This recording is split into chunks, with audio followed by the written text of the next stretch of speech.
ED విచారణ ముగిసిన తర్వాత కేటీఆర్ కొన్ని కామెంట్స్ చేశారు. ఆయన ఏమన్నారో ఒకసారి విందాం.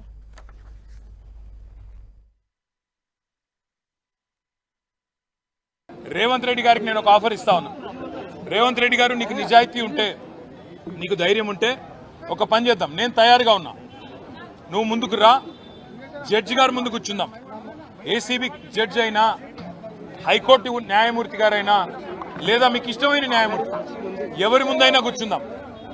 మీ మీద ఏసీబీ కేసు ఉంది, నా మీద ఏసీబీ కేసు ఉంది.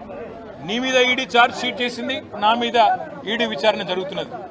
మీరు మొత్తం ఈ టీవీలు అన్నీ ఉన్నాయి కదా, మొత్తం మీడియా ఉంది కదా, లైవ్ టీవీ పెట్టండి. నేను రేవంత్ రెడ్డి గారు ఇద్దరం కూర్చుంటాం న్యాయమూర్తి ముంగట. మీరు ఏ ప్రశ్నను అడగండి కేసుకు సంబంధించి, ఆయన కేసు నా కేసు. ఇద్దరికి లై డిటెక్టర్ పరీక్ష పెట్టండి. ఇద్దరికి కూడా లై డిటెక్టర్ పరీక్ష పెట్టండి. మొత్తం రాష్ట్ర ప్రజలందరూ చూస్తుండగా ఒక 50 లక్షలు 20 లక్షల రూపాయలు ఒడిసిపోతుంది. లేకపోతే ఈ 10 కోట్ల రూపాయలతోని అనవసరంగా ప్రజాధనం దుర్వినియోగం అయ్యే విధంగా, ఇంతమంది ఉన్నతాధికారుల టైం వేస్ట్ అయ్యే విధంగా, ఇంతమంది మీడియా సంస్థల టైం వేస్ట్ అయ్యే విధంగా ఈ కక్ష సాధింపు విచారణ మంచిది కాదు. నేను రెడీగా ఉన్న రేవంత్ రెడ్డి, నీకు ధైర్యం ఉంటే ముందుకు రా. నీ జూబ్లీహిల్స్ ప్యాలెస్లో అయినా సరే, లేదా న్యాయమూర్తి ఇంట్లో అయినా సరే, ఏసీబీ న్యాయమూర్తి ఇంట్లో అయినా సరే, కోర్టులో అయినా సరే, లేదా ఈడీ ఆఫీస్లో అయినా సరే, ఎక్కడైనా నేను లై డిటెక్టర్ పరీక్షకు సిద్ధం.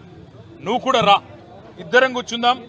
దొంగెవరో, ఎవరేందో, ఎవరి నిజాయితీ ఏందో రాష్ట్రం మొత్తం చూస్తుంది.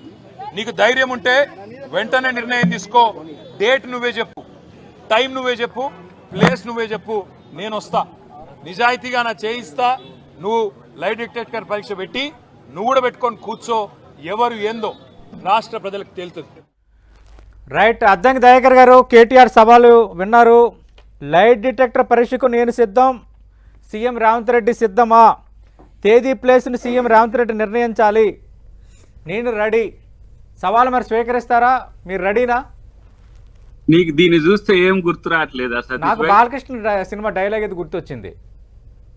కాదు, నాకేమో బ్రహ్మానందం అది గుర్తొచ్చింది. మరి అలా కాదులేండి, ఆయన ఒక కేసుకు నేను చెప్తా. ఎందుకంటే సవాల్ కదా, ఇటు వినండి, అది ఎంత జోకో చెప్తా. అందుకని బ్రహ్మానందము లై డిటెక్టర్ పెట్టి అలీని చెక్ చేసడానికి ఒక మిషన్ తీసుకొస్తాడు, లై డిటెక్టర్ ను. అలీ ఏం చేస్తాడు, ఆ లై డిటెక్టర్ ని టెస్ట్ చేస్తుంటాడు. ఇప్పుడు కేటీఆర్ పని అట్లున్నది. నిన్ను విచారణ చేయడానికి ఏసీబీ ఉంది. ఏసీబీకి సమాధానం చెప్పు. బయటకు వచ్చి అన్ని గఫాలు ఎవరికి తెలియదు, ఇదంతా డాంబికాలు. ఇప్పుడు జస్టిస్ నరసింహారెడ్డి గారు మన ఏంటిది కాళేశ్వరం కమిషన్ చైర్మన్ గా ఉన్నప్పుడు ఆయన మీతో షేర్ చేసుకుండు మీడియాతో. ఆ విషయాన్ని బయట పెడితే ఆయనను సుప్రీంకోర్టు సంథింగ్ హైకోర్టు అనుకుంటే సబ్జెక్ట్ టు కరెక్షన్ ఆయనను తొలగించింది. లోపట ఏం జరుగుతుందో, లోపట వ్యవస్థ మీద ఎట్లా ఉండాలనో ఇవన్నీ కూడా కనీస గౌరవం లేకుండా, చట్టం మీద న్యాయం మీద కనీస గౌరవం లేకుండా కేటీఆర్ ఇది మాట్లాడుతుంటే నవ్వురాకేమొస్తుంది? ఆయన సవాళ్ళు ఎవరు స్వీకరిస్తారు, ఎందుకు స్వీకరిస్తారు? ఫస్ట్ నేరారోపణ చేయబడ్డ ముద్దాయిగా గుర్తించుకుంటే మంచిది. మనోడు బయటకు వచ్చి ఇద్దరిపైన ఏసీబీ కేసులు ఉన్నాయి, ఇద్దరిపైన రేవంత్ రెడ్డిపై ఈడీ ఛార్జ్ షీట్ ఉంది, నాపై ఈడీ విచారణ జరుగుతుంది. ఎవరు నిజాయితీ పరులో, ఎవరు మోసగిస్తున్నారో ప్రజలు తెలుసుకోవాలి కదా, రాష్ట్ర ప్రజలు తెలియాలి కదా అంటున్నారు కేటీఆర్. నేనేమంటున్నంటే అది నువ్వో నేనో చెప్పేది కాదు. చట్టం న్యాయం నీ చేతిలో నా చేతిలో లేదు. వాళ్ళు మిస్ అయింది అక్కడ అదే. వాళ్ళే జడ్జిలు అయినరు, వాళ్ళే నిర్ణయాలు తీసుకున్నారు. చెప్పిన కదా గతంలో.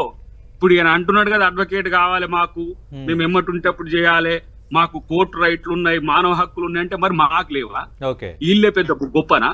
మురళీ ముద్రాజ్ కేసులో మమ్మల్ని ఎందుకు తీసుకుపోయి 2-3 రోజులు జైల్లో పెట్టి 7 కేసులు పెట్టిండ్రు? మాకు అడ్వకేట్లు లేరా? మాకెవరు లేరా? ఇమ్మీడియట్ గా తీసుకుపోయి పోలీస్ స్టేషన్ లో పెట్టి ఛాయ్ దాపిస్తాను తీసుకుపోయి తీసుకుపోయి జైల్లో ఎట్లా పెట్టిండ్రు? ఆ రోజు మీకొక న్యాయం మాకొక న్యాయమా?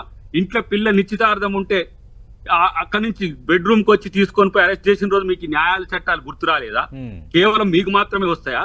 అయినా కూడా కోట్ల రూపాయలు దోచుకున్న దొంగలు మాట్లాడే మాటలానండి ఇది. ఒక మాట అనుకుందాం, నీకు ఇప్పుడు ఈ రోజు 55 కోట్లకు సంబంధించిన చర్చ వచ్చింది, రేపు లక్షల కోట్ల రూపాయలే వస్తాయి. కానీ మీడియా ఉంది, నేను మాట్లాడతా, బయటికి వెళ్ళి మాట్లాడతా అంటే అందరూ మాట్లాడతారు, దానికి ఏం సమస్య కాదు. కాబట్టి నువ్వు సిస్టమ్ ని టెస్ట్ చేస్తున్నావా, టెస్ట్ చేసేది నిన్న అనేది ఆలోచించుకోవాల్సిన అవసరం ఉంది. Okay. నేను అంటున్న ఒక మాట, నిజాయితీగా కేటీఆర్ తప్పు చేయకపోతే బయటకు వచ్చి మాట్లాడమనండి ఇష్టం వచ్చినట్టుగా. Okay. ఇంకా నిన్ను ఇంతవరకు అరెస్టే చేయలే. ఓకే ఏవైనా సరే ఎవరో అరవింద్ కుమార్ గారు నీ గురించి చెప్పిండు, నువ్వు అప్పుడు మంత్రివి, నువ్వు తప్ప కాదా అని వాళ్ళు తేలుస్తారు. Okay. రేపు జైలుకు పంపించేది మేమా, రైట్ కోర్టులు కదా. శ్రీధర్